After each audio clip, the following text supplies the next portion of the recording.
Ya. Assalamualaikum warahmatullahi wabarakatuh. Waalaikumsalam. Selamat pagi. Ya, Pagi. ya, kami dari kelompok 3, Bapak ingin melakukan wawancara secara singkat, ingin mengetahui lebih dalam apa itu ekspor impor dan lain sebagainya di perusahaan Bapak gitu. Ya, sebelumnya boleh dikenalin satu-satu siapa namanya. Perkenalkan, nama saya Handrean. Perkenalkan nama saya Halimatus Soleha. Perkenalkan nama saya Dia Wulandari. Langsung aja ya kita mulai di pertanyaan yang pertama ya. Jadi pertanyaan yang pertama yang ingin kita sampaikan, Hmm, bagaimana alur proses kegiatan ekspor atau impor yang Bapak ketahui yang terjadi pada perusahaan Bapak eh, Bapak bekerja? gitu. Sebelumnya, Assalamualaikum warahmatullahi wabarakatuh. Mungkin yang non-muslim, selamat pagi menjelang siang kali ya. Untuk alur proses di perusahaan saya biasanya itu kan dilakukan oleh sales ya. Pertama, sales mungkin berkunjung dulu nih. Kalau enggak, sowan dulu nih ke perusahaan-perusahaan yang mau melakukan ekspor atau impor. Untuk data-datanya biasanya dimulai dari pengumpulan dokumen dulu nih, dokumen-dokumennya kayak seperti invoice, packing list, SI untuk barang yang mau diekspor atau barang yang mau diimpor. Kemudian setelah itu baru dilanjut ke proses bea cukai untuk pengaturan pengirimannya. Nah, sebelumnya jika dokumen-dokumen yang tadi saya sebutkan seperti invoice, packing list, terus kemudian mungkin ada PEB atau PIB yang mereka sudah ada, mereka bisa langsung submit ke kita nih. Nah, di tempat saya ada beberapa bisnis BO namanya business owner. Ada yang namanya business owner. Jadi business ownernya di kita karena kita kan perusahaan jasa ya.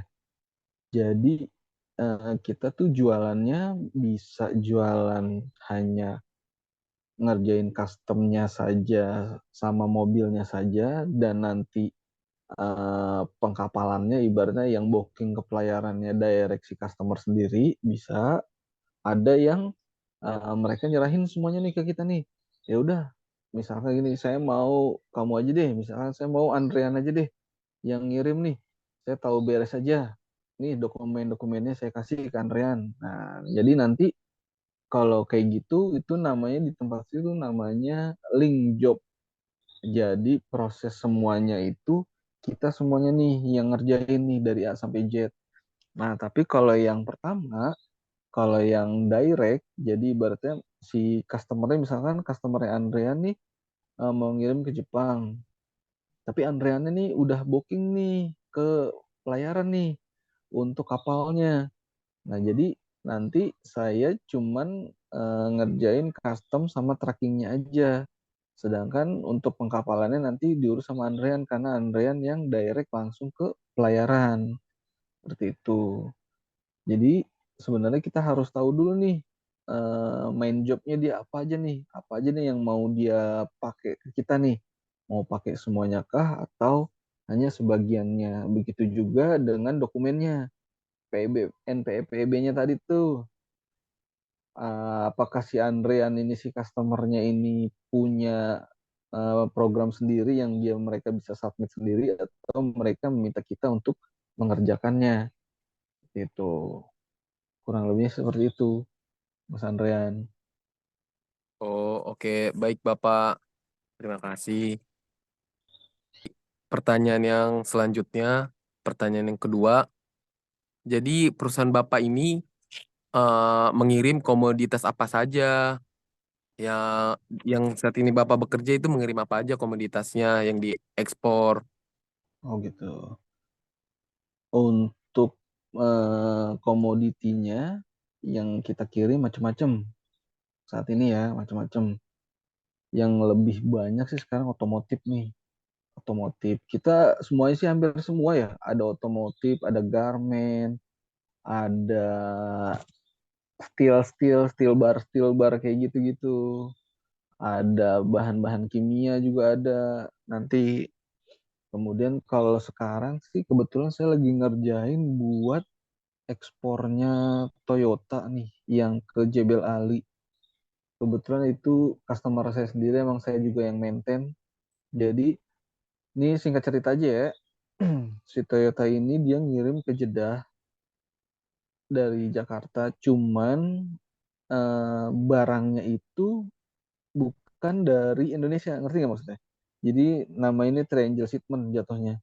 Jadi misalkan karena si Jeddahnya ini yang punya pabrik konsaini di sana, itu namanya Syekh Syekh Abdul apa gitu. Dia mau kalau diekspor dari negara-negara yang komunitasnya tuh negara-negara Islam, ngerti nggak? Jadi itu sebenarnya barangnya dibuat di Thailand. Jadi dari Thailand dikirim dulu ke Indonesia, nanti dari Indonesia baru dikirim ke Jeddah. Jadi si yang punya konsain ini, yang punya pabrik di Jeddah ini, dia nggak mau nih selain negara-negara Islam. Jadi makanya dia ngirimnya ke Indonesia dulu, baru bisa kirim ke Jeddah. Itu salah satunya ya. Terakhir yang paling lumayan rumit tuh waktu saya ngirim MotoGP waktu ke Mandalika tuh. Yang punya Rossi juga sempet kan ke sini. Kebenaran terakhir tuh yang punya siapa sih? Sekarang pembalapnya Yamaha siapa sih ya? Finalis siapa sih? Lupa saya. Pokoknya dari Balap situlah. Ya, pembalap-pembalap lah. Oke. Jadi kebetulan Yamaha ini motornya dia ngambilnya di Jepang, dikirim ke sini buat balapan di Mandalika kemarin. Nah, itu juga item-item di PEB-nya itu hampir kurang lebih 5.000 item. Jadi 5.000 jenis. Nah, saya kasih tahu lagi nih, kalau untuk di NPE-nya itu, item barang itu, misalkan motor. Motor kan otomatis partnya banyak tuh. Mulai dari emur, baut, lampu, kabel, sampai ke kain-kainnya pun itu masuk tuh. Terus itu tuh. Jadi makanya itemnya banyak ya salah satunya karena itu. Padahal cuma ngirim 2 motor aja. Dengan item satu motor 5.000 item kurang lebih. Seperti itu. Makanya di kita ini sebenarnya bisa semuanya kalau untuk apa komoditas ekspor impor mau otomotif, mau garmen. Kalau garmen ini biasanya barang-barang Uniqlo. Kalau yang pada pakai barang-barang Uniqlo, beli-beli di mall, sebenarnya bukannya ini ya, bukan mau ngejatuhin ya. Sebenarnya itu barang-barang itu buatan buatan Purwakarta kalau mau tahu. waduh, wah, yang pakai Iya, Uniqlo. serius. Oh, Itu barang-barang buatan Purwakarta. Uniqlo ya, Uniqlo Group tuh di Indonesia tuh ada 5 atau 6 perusahaan gitu. Jadi 6 perusahaan ini ngirim ke Jepang, nanti dari Jepang diekspor lagi ke macam-macam negara nih, ya kan? Gitu. Sebenarnya sih kalau di Indonesia sendiri bikinnya di Purwakarta, iya. Tapi gitu. bahan bakunya mungkin dari Jepang ya, Pak? Nah, Dibuatnya bahan bakunya, iya betul, bahan bakunya aja dari Jepang. Hampir sama kayak Eiger. Eiger pun sama. Waktu itu saya pernah tuh, Eiger tuh pabriknya tuh di Bandung kalau nggak salah. iya benar. Jadi tuh memang tuh barang-barangnya emang asli dari luar sih, bahannya ya, cuman emang dibuatnya di sini. Makanya lebih baik cintai produk Indonesia lah. Dan Indonesia juga bagus-bagus kok, nggak kalah jauh dari produk luar. Itulah kurang lebihnya. Sama kayak itu juga kan ya, Pak? Kayak Apa? dulu sempet tuh naik, ada juga perusahaannya di Indonesia. Mungkin karena eh, gajinya murah kan di Indonesia, jadi dia milih untuk memproduksikannya di Indonesia terus kayak buat jadi produksinya aja, nanti dikirim lagi ke negara asalnya itu. Ya, Karena betul. SDM-nya mungkin itu.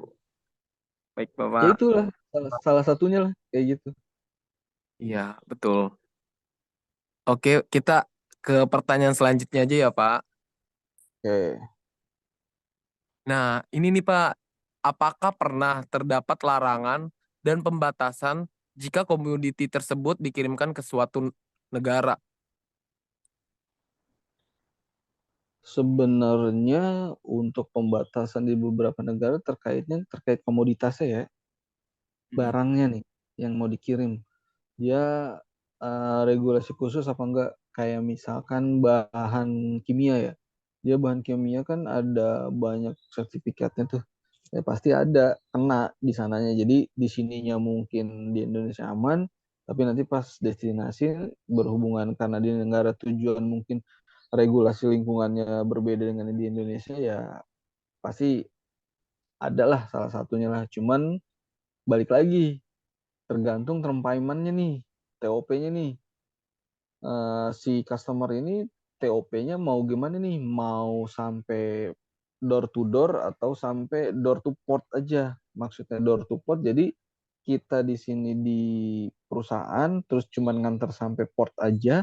Jadi nanti dari port destinasi ke sananya udah urusan si konsaini atau door to door. Jadi misalkan dari Indonesia kita ngerjain sampai ke konsaini yang di negara tujuan.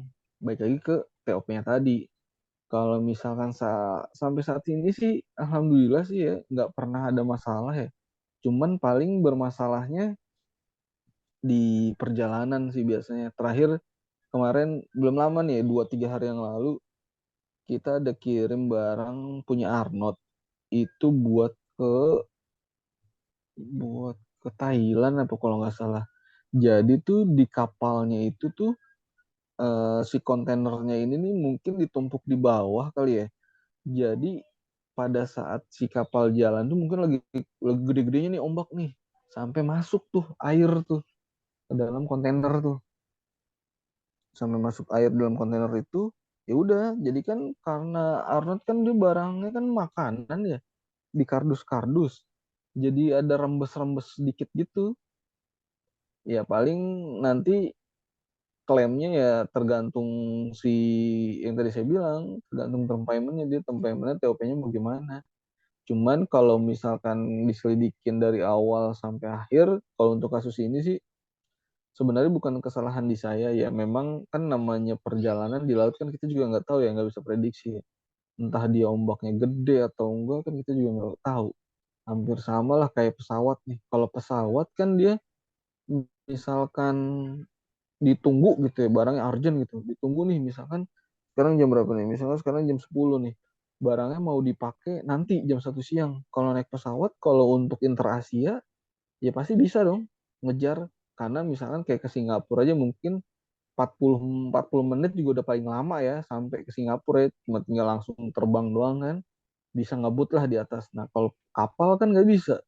Kalau misalkan dikebut, ya terbalik semua nanti kontainer yang ada di dalamnya. Ya makanya estimasi untuk perjalanannya nih kalau untuk interaksi aja itu sekitar 2 mingguan untuk pakai kapal ya. Kalau ke Amerika itu bisa 1 sampai 2 bulanan lah kalau untuk ekspor ke Amerika. Lama juga Seperti ya itu. berarti ya Pak? Lama, lumayan lama. Ya karena itu tadi saya bilang kalau di kapal ya nggak bisa ngebut, ya udah ngikutin arus aja belum kena ombang-ambingnya. Hampir sama kayak misalnya kamu udah pernah belum nyebrang dari Merak ke Lampung deh. Itu estimasinya tuh paling lama tuh 45 menit. Cuman kalau misalkan di tengah-tengah perjalanan ya ada ombak yang bikin goyang-goyang kapal ya bisa sampai sejam 2 jam. Nyampe pada cuma tinggal lurus doang kan, deket gitu. Dan markirnya juga beda juga.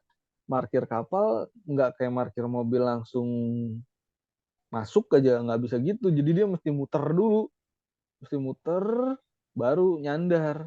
Kalau mobil kan bisa langsung sep gitu kan, bisa langsung masuk kan. Kalau kapal nggak bisa kayak gitu. Hampir sama kayak pesawat. Pesawat juga kurang lebih kayak gitu deh.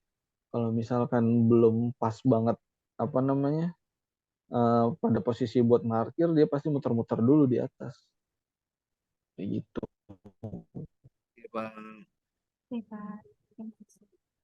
Berkaitan dengan pertanyaan sebelumnya nih Pak, pada saat proses pengiriman ekspor kan khususnya Bapak kan di bidang ekspor ya Pak. Apakah terdapat Hmm. masalah selama proses berlangsung? Jadi kayak masalah seperti overload atau missing cargo dan lain-lain sebagainya gimana, Pak? Ada nggak, Pak? Oh, kalau itu ada, cuman nggak gitu banyak sih. Biasa sih masalahnya sih terlambat pengiriman sama masalah bea cukai yang bikin overload di terminal biasa gitu. Kemarin-kemarin kan banyak masalah tentang PB ya. Jadi ada PB itu ada upgrade namanya CESA 4.0 kalau nggak salah. Jadi dia ada upgrade. Jadi semua barangnya tuh ya itu jadi pada nggak bisa keluar karena ada upgrade tadi, ada upgrade dari bea cukai. Jadi ya pasti ada aja lah, cuman nggak sampai banyak, nggak sampai sering. Paling yang berkaitannya sih yaitu masalah keterlambatan sama berhubungan sama masalah di bea cukai yang bermasalah dengan dokumen selama proses ekspor atau impor. Kayak gitu sih kurang lebih. Kendalanya juga terkaitnya biasanya terkait custom sama pihak-pihak pengangkut yang mungkin kayak misalkan saya cuma punya mobil 100 nih, sedangkan orderan saya 200 gitu kan. Otomatis kan 100 lagi saya harus cari vendor dong, vendor tracking dong, vendor mobil dong, kontainer kan. Nah, paling sih biasanya kayak gitu-gitu aja. Selanjutnya boleh Halimah atau dia? Oke, Oke. Pak. Pertanyaan untuk selanjutnya kita masuk ke ini ya, Pak, bagian surat-surat menyurat. Nah, dalam perusahaan Bapak tersebut itu bagaimana Pak mekanismenya dalam pembuatan sales kontrak yang digunakan pada perusahaan Bapak? Kalau di perusahaan saya untuk pembuatan sales kontrak atau yang disebut di kita tuh Aja. Nah, tadi kan pertanyaannya bagaimana mekanisme dalam pembuatan sales kontrak yang digunakan pada perusahaan Bapak? ya, untuk pembuatan sales kontrak di kita itu biasanya rinciannya ya, rinciannya itu seperti jumlah pesanan, harganya, harga barangnya, kemudian kondisi pengirimannya sama persyaratan pembayarannya. Nah, di kita sendiri itu ada dua sales. Jadi ada sales indoor, ada sales outdoor. Kalau untuk sales indoornya sendiri, itu dia khusus untuk membuat seperti ini, sales kontrak. Atau yang biasa kita sebut di tempat saya tuh namanya red quotation. Jadi semuanya yang berhubungan sama harga, mereka yang buat nih sales indoornya. Kalau untuk sales outdoornya, itu untuk yang mencari customer sama untuk maintain customer yang udah ada. Seperti itu. Untuk ini udah di share screen belum ya? Saya mau kasih lihat ininya nih. Saya mau kasih lihat contoh apa namanya sales kontraknya. Sales kontrak. Coba kelihatan? Silakan, Pak. Nah, kalau di tempat saya kurang lebih seperti ini. Ini namanya reputation. Jadi ini ada nama perusahaannya, ini ada nama attentionnya, siapa nih yang di Inabata ini yang bertanggung jawab. Ini pick up-nya, ini delivery-nya, ini fasilitasnya dia bonded atau non bonded, ini general cargonya, DG atau enggaknya, nah ini validity-nya dan ini currency-nya. Kurang lebih seperti ini. Cara bacanya, ini namanya custom clearance.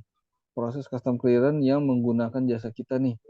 Ini harganya untuk LCL ini untuk yang truk-truk seperti 2 ton, 4 ton, atau wingbox. Nah, ini masuk ke LCL. Kalau untuk 20 sama 40 ini 20 sama 40 ini yang kontaineran.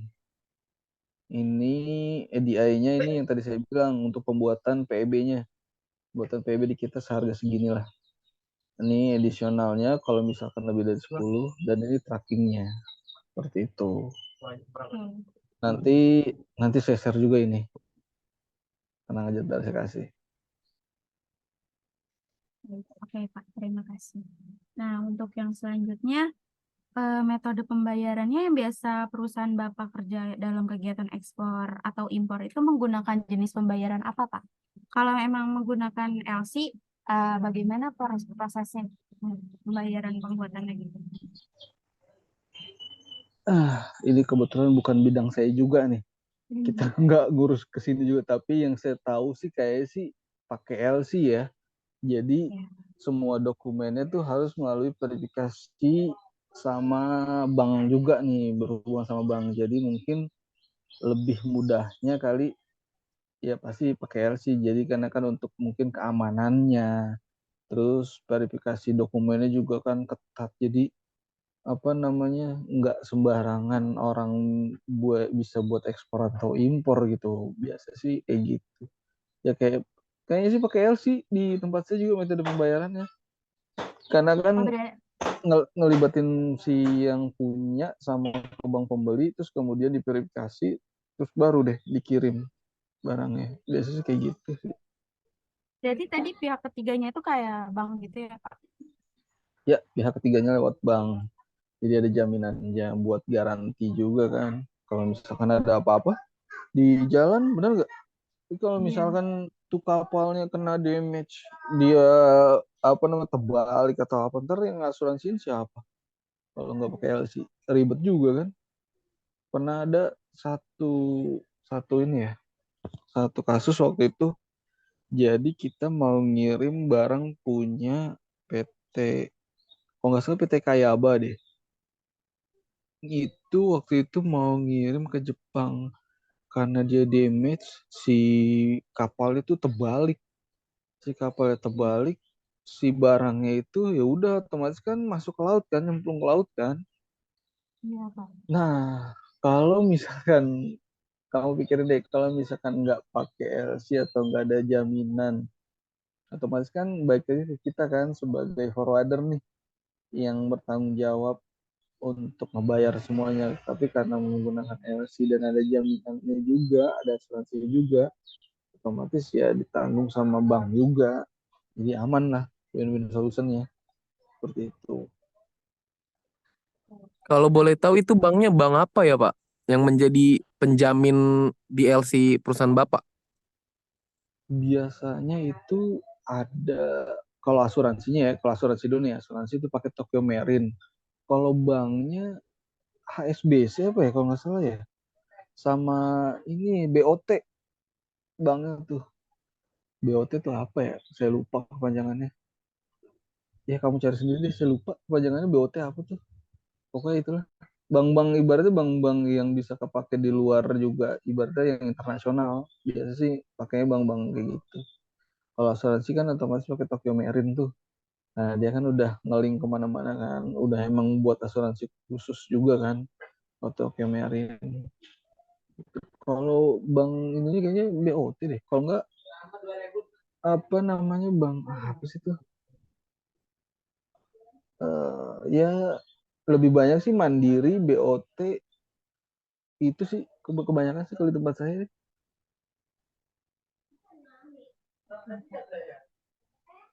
gitu. Oke.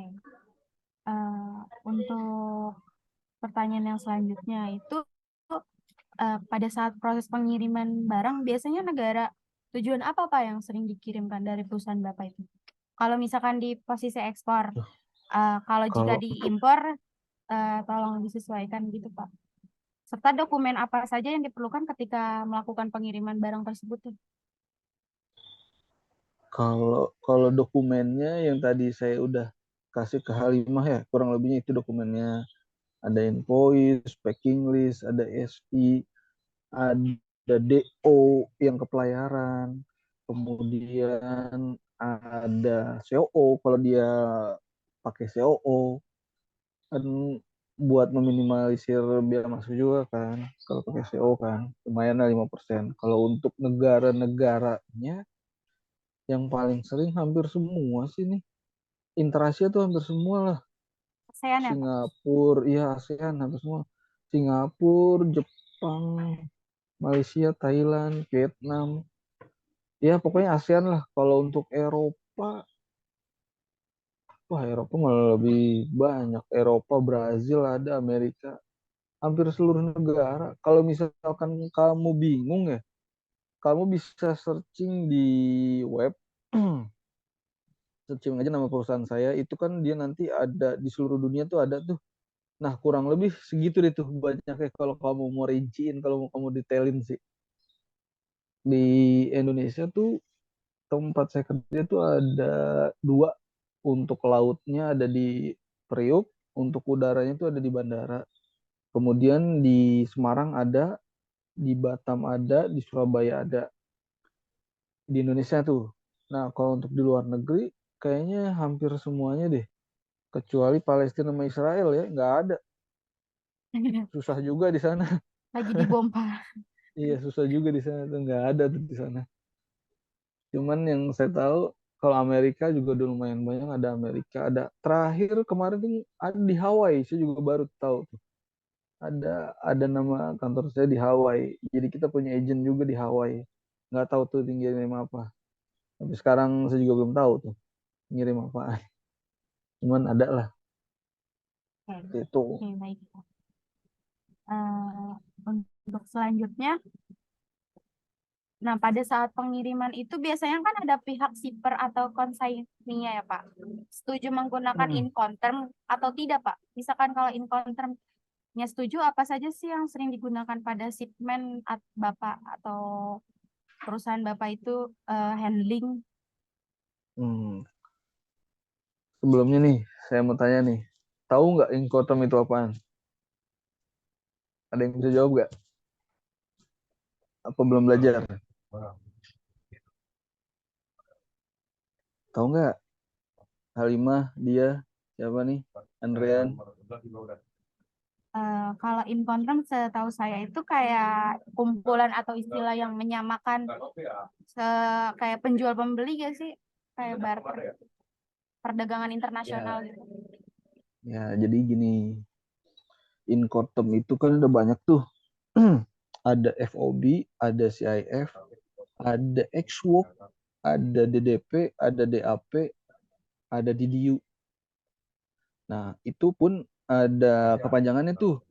Misalkan sampelnya aja ya, FOB nih, freight on board.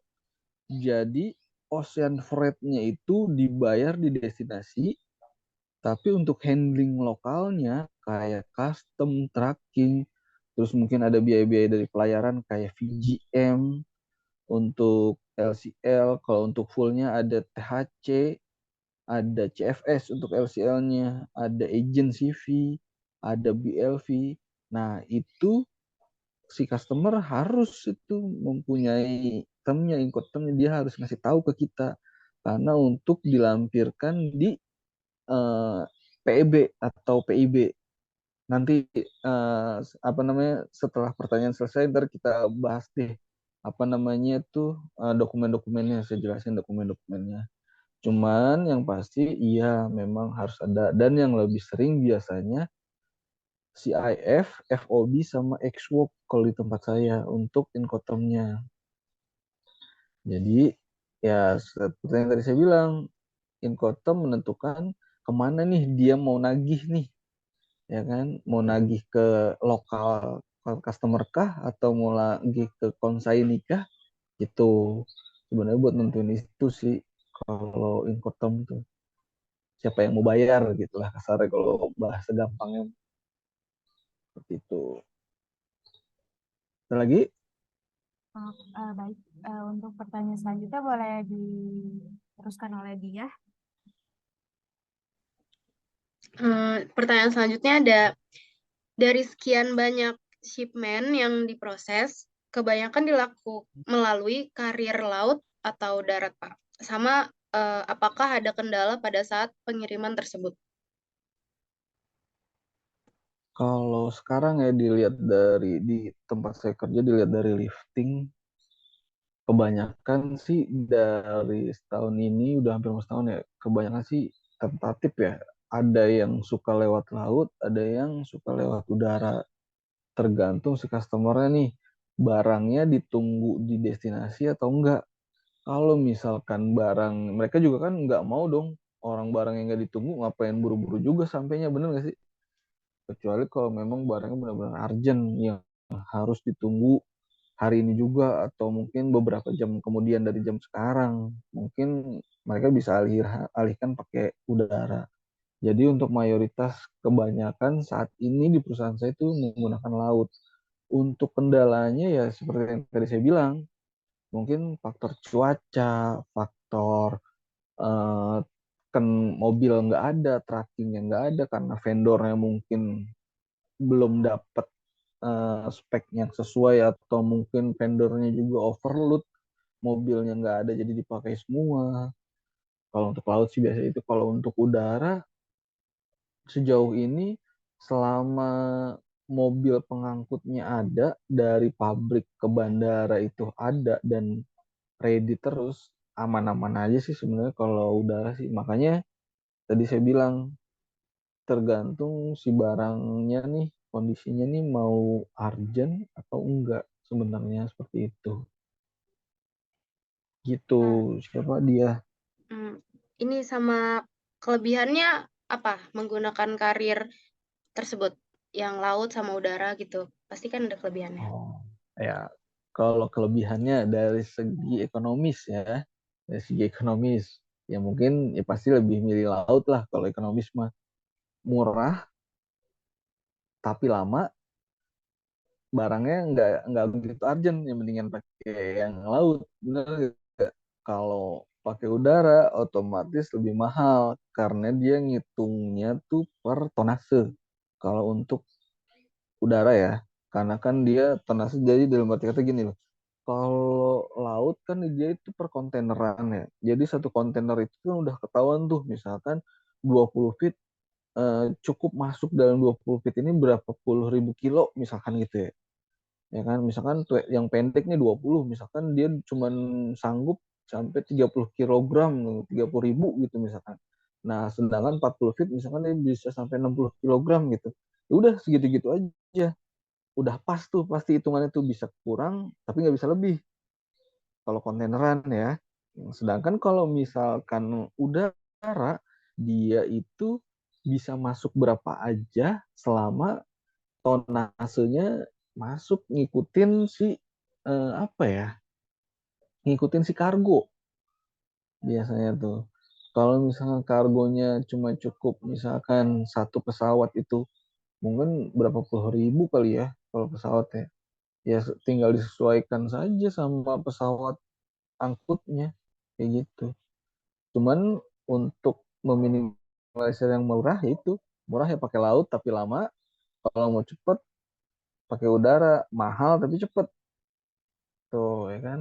Tentatif makanya saya bilang tergantung kearjenannya si barang tersebut. Gitu. Oke, Pak. Pertanyaan selanjutnya, pada saat melakukan ekspor, apakah pernah tertahan komoditi? Dan apa nih? Pada saat proses clearance berlangsung. Jika iya, berapa lama tertahannya dan apa saja dokumen yang harus diperlukan dalam proses clearance tersebut?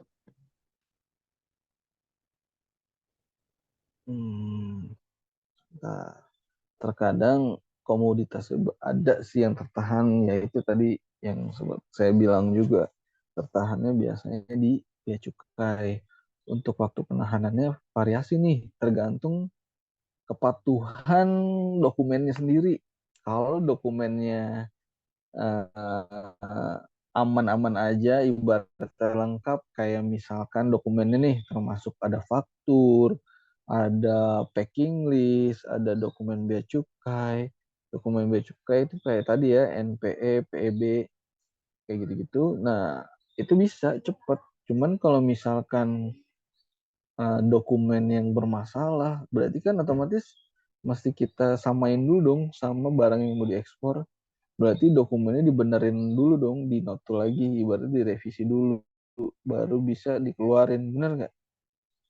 Nah, itu lamanya ya tergantung tadi si yang punya barang ini mau buru-buru nyelesain atau enggaknya. Karena untuk konteks penahanan itu biasanya regulasinya tuh beda-beda. Mau di negara kita, mau di negara di destinasi juga beda-beda. Yang penting semua dokumennya udah sesuai, semua dokumen cocok sama barangnya, dan selama barangnya enggak, dalam arti kata bukan barang-barang yang aneh-aneh ya, ya bisa cepet sih gitu. Gitu dia. Ada lagi? Mana suaranya nggak ada? Kasih Pak. Pertanyaan selanjutnya bisa dibacain sama Andre. Boleh, ini saya ada pertanyaan tambahan, Pak. Hmm. Nah, Bapak kan sudah berpengalaman di bidang ekspor. Bagaimana jika perusahaan atau perseorangan ingin mencari pelanggan baru? Apakah ada komunitas yang dibangun yang Bapak tahu untuk mencari atau menjual komoditas agar kita bisa ekspor? Kayak jadi platform gitu, Pak, antara eksportir di Indonesia dengan kebutuhan yang di luar gitu, Pak, dengan bule-bule atau gimana gitu, ada platformnya atau gimana, Pak, jika kita ingin membangun itu? Kalau platform setahu saya sih kayak nggak ada ya.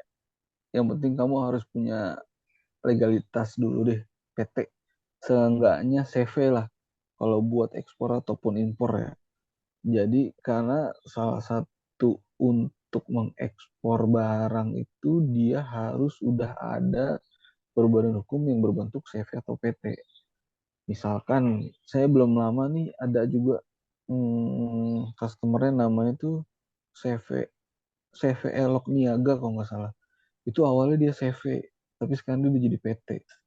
Nah, si CV Elok Niaga itu ini dia apa namanya ngirim-ngirim barangnya tuh ke Jepang, dan barang-barangnya tuh lumayan unik sih kalau kata saya. Jadi gini, eh, yang punya perusahaannya ini dia waktu itu pernah ke Jepang, dan mungkin dia punya saudara atau apa di Jepang. Jadi di Jepang itu dia bikin kayak pecel lele, ngerti nggak? Hmm. Kayak pecel lele. Kalau di Indonesia tuh pecel lele, tapi kalau di Jepang tuh dia dibikin kayak kayak rumah makan gitulah. Nah, barang-barang yang dikirimnya dari Indonesia ke Jepang itu uniknya, kenapa saya bilang dia ngirim keripik maici. Tahu nggak keripik maici? Keripik maici yang pedas-pedas itu, terus dia Iya. ngirim coet, dia ngirim apa sih, kacang, ulakan kacang tuh yang biasa buat ketoprak, apa sih namanya itu? Bumbu kacang. Nah, bumbu kacang. Terus dia ngirim pokoknya yang berbau-bau sama pecel lele deh, bahan-bahannya aja ya, bukannya ikannya, bukannya bahan-bahannya aja. Dia ngirim dari sini ke Jepang, dan ternyata setelah saya ngobrol sama yang punyanya tuh, sama ownernya, selera orang makan Jepang sama orang Indonesia tuh nggak jauh beda. Cuman emang lebih parah di Indonesia yang pedasnya bener-bener ya. Kalau di Jepang pedas sedikit, wah kepedesan gitu ya, kasarnya gitu. Cuman mereka suka tuh kayak gituan. Akhirnya dikirim lah tuh, diekspor ya kan, makanan. Kesini kesininya makin lama makin kesini, si ownernya berpikir gini, orang Jepang kan orangnya suka bersih-bersih ya kan, ibaratnya bersih lah, mau dari lingkungan dari apa bersih. Jadi tuh dia berpikir mau ngirim sapu lidi ke Jepang. Sampai akhirnya dia nyari owner di daerah Semarang buat nyari itu apa, bahan sapu lidi tuh yang dari pohon kelapa, lidinya. Dia ngumpulin lidinya, dia bikin vendornya sendiri di Semarang, dia kirim ke sini, ya udah jadinya barengan tuh, ngirim ekspor ke Jepangnya barengan. Jadi makanan, coet, alat-alat ulekan kayak gitu-gitu, penggorengan kayak gitu-gitu, sama sapu lidi terakhir kemarin. Dan selama barang-barangnya itu apa namanya, dokumennya jelas, dokumennya nggak bermasalah, ya otomatis ya aman-aman aja, nggak masalah. Dan alhamdulillah sampai sekarang, yang tadinya dia CV terus sekarang udah alhamdulillah dibentuk jadi PT. Udah gede lah sekarang, udah lumayan gede. Ya dia salah satu, ya itu salah satu buat ngegedein UMKM juga kan. Kan keripik Maici kan UMKM kan jatuhnya kan, benar nggak? Nah, Betul. jadi eh, kalau untuk pemula ya kita harus tahu pangsa pasarnya dulu nih. Misalkan kan ada kalau nggak salah tuh di web Google apa sih namanya. Jadi dia khusus perusahaan-perusahaan yang buat ekspor atau impor keluar. Jadi dipilih nih jenisnya apa aja. Ada tuh banyak saya lupa nama webnya apa. Jadi kamu bisa nih, misalkan kamu mau jualan apa gitu, terus kamu mau ekspor. Nah, kamu harus ke PTA, hubungin PTA, nanti PTA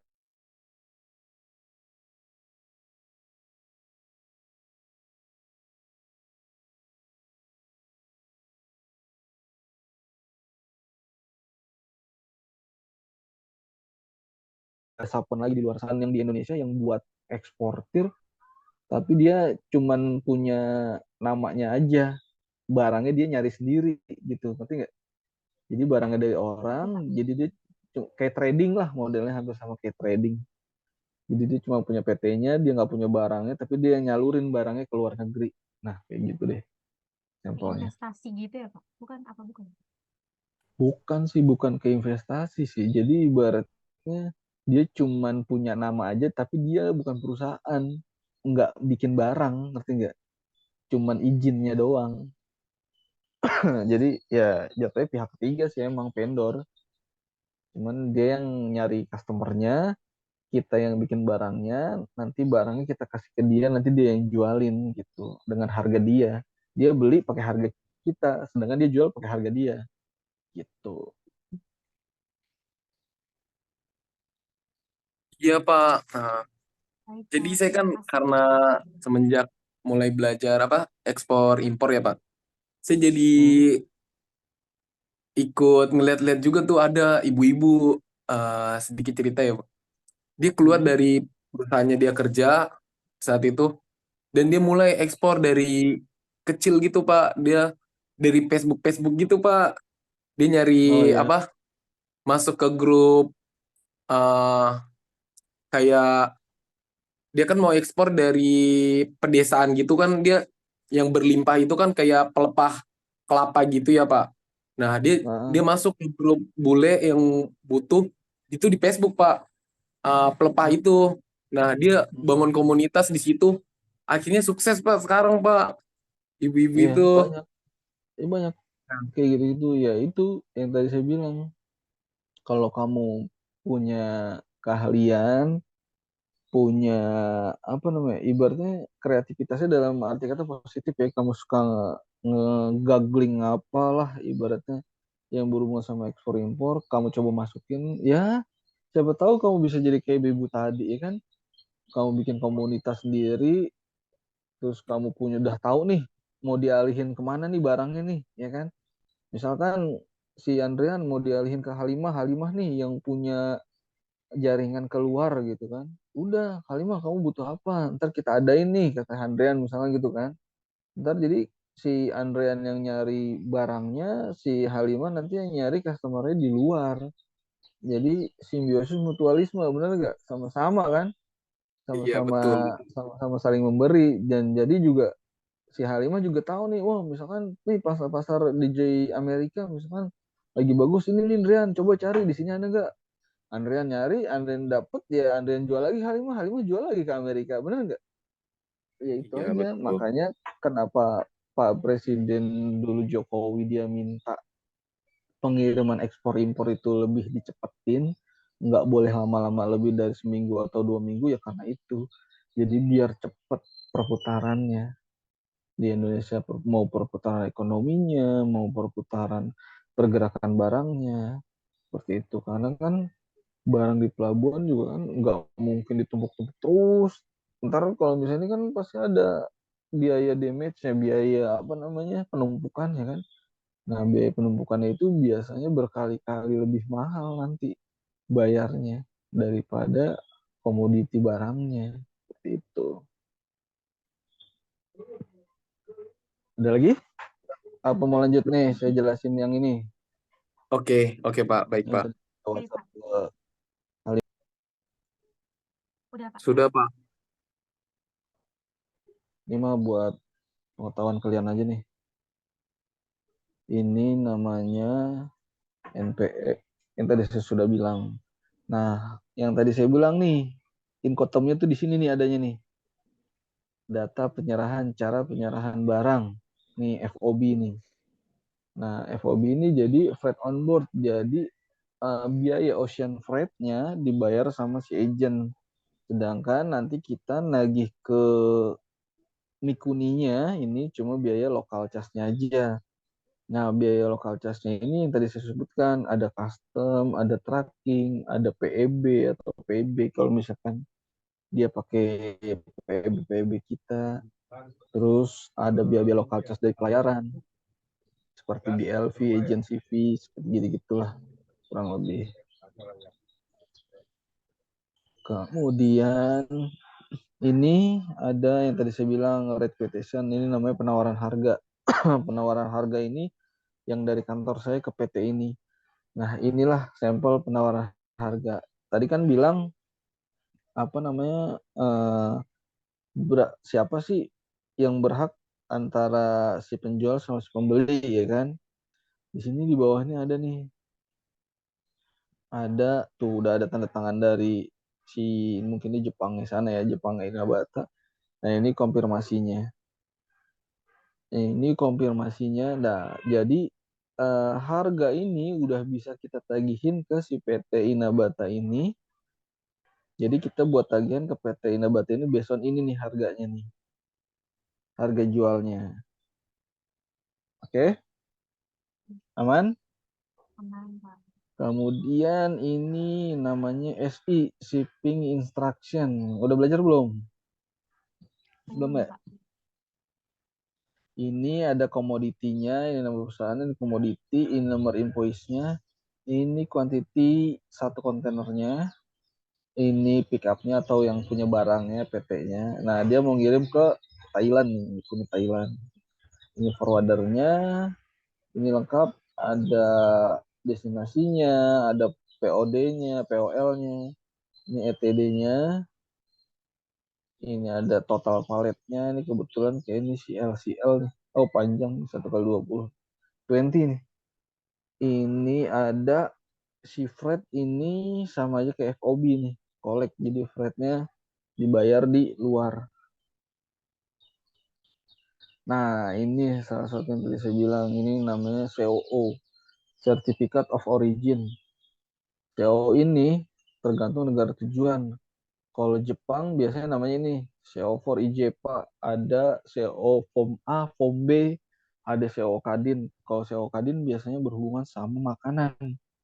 CO Kadin. Kalau CO Form B, Form A itu tergantung negara tujuan. Beda-beda negara tujuan, beda-beda CO-nya ya. Minimal CO-nya. Di CO juga ada, ini ada ya nomor invoice-nya, ini ada kuantitinya, ini ada deskripsi barangnya lah. Deskripsi barangnya. Ini baru nih, tuh 31 Oktober 2023. Nah, ini yang dibilang namanya BL, Bill of Loading. Di tempat saya ini modelnya yang tadi Mi Kuning refer ke sini. Ini nomor BL-nya, ini yang buat BL-nya, ini shipper-nya, ini consignee-nya, ini notify party ini sama kayak consignee. Sama kan? Alamatnya kan?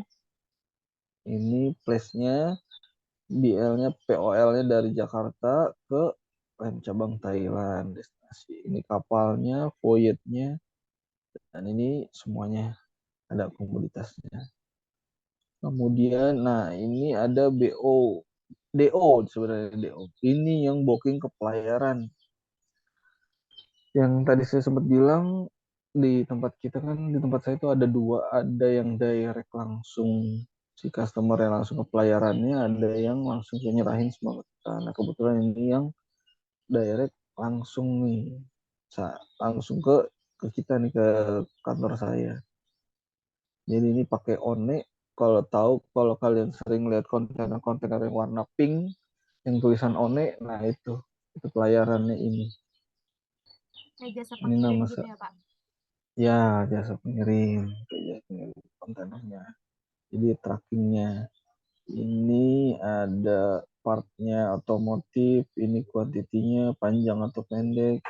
Ini pick up entry-nya nih, deponya dia ngambil kontainernya di mana.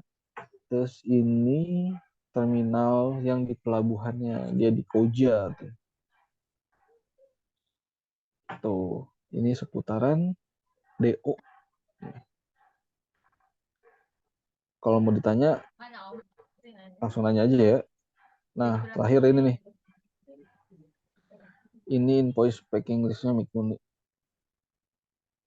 Ini invoice-nya, ini barang, ini konsaininya nih yang tadi, sama yang di atas, yang ngebelinya yang di sana. Ini barangnya apa-apa aja, ini barangnya, kuantitinya. Ini price dolarnya. Nah, nanti kamu ngitung-ngitung ini nih, FOB-nya nih. Jadi harganya segini dalam bentuk USD ya. Nyambung sama 50. akuntansi gitu ya, Pak? Nyambung. Makanya yang bikin pusing nanti pada saat ngitung-ngitung FOB ini, ngitung-ngitung buat di PEB. Kan di PEB ada nih. Kalau nih freight-nya, asuransinya tuh ya kan, nilainya. Ini ngitung ini nih tuh. Ini kan tadi ini kan nilai ekspornya kan. 57254,8 kan. Nih, 57254,8. Benar gak? Iya. Iya, itu. Ini jadinya ya nanti kamu belajar gini-gini. Pusing. Nih, ini lumayan jelimet. Seriusan lumayan jelimet. Karena kamu nanti ngitung asuransinya berapa, ngitung freight yang dibayar di sana berapa, ya itu nanti jadinya segitu. Ini ada quantity kontainernya, ada nomor kontainernya. Ini quantity kontainernya panjang atau pendek. Ini deskripsi barang-barangnya aja. Nah, sama ini nih nanti nih. Kalau impor ininya ada nih, ada isinya nih. Data bea masuk, bea keluarnya nih nanti. Tuh ada pasal-pasalnya juga. Belum ke pasal-pasal kan udah belajar perpajakan belum? Udah, Pak. Sama siapa? Sama Pak Layon. Aduh, Pak Layon. Ajak tos aja Pak Layon mah. Jurusannya apa sih nih? Manajemen, Pak. Oh, manajemen ya. D3 S1. Satu. Oh, S1. Nah, anak manajemen malam yang angkatan saya ini sekarang lagi pada magang. Disuruh magang sampai 6 bulan. Cuman kalau yang udah kerja cuman bikin laporan aja sih sebenarnya. Laporan apa yang dikerjain setiap hari. Terus abis itu baru skripsi. Kemungkinan lulusnya ya pertengahan tahun depan. Kan Udah Pak, sudah Pak. kurang lebihnya seperti ini dokumen-dokumennya yang udah saya keser ke H5 itu ada apa? NPE ya. Terus ini ada SI, ada COO, ada BL, ada DO, sama ada invoice packing listnya si customernya. Ini packing listnya di bawah ya. Jadi invoice itu nilai amount-nya beserta deskripsinya. Nah, untuk detail deskripsinya ya ada di sini. Ada di packing list tuh. Jadi dia hitung per kubikasinya berapa, gramnya berapa satu item ini. Total paletnya seperti itu. Kalau misalkan ada yang kurang jelas lagi, ntar tinggal WhatsApp aja, nggak apa-apa.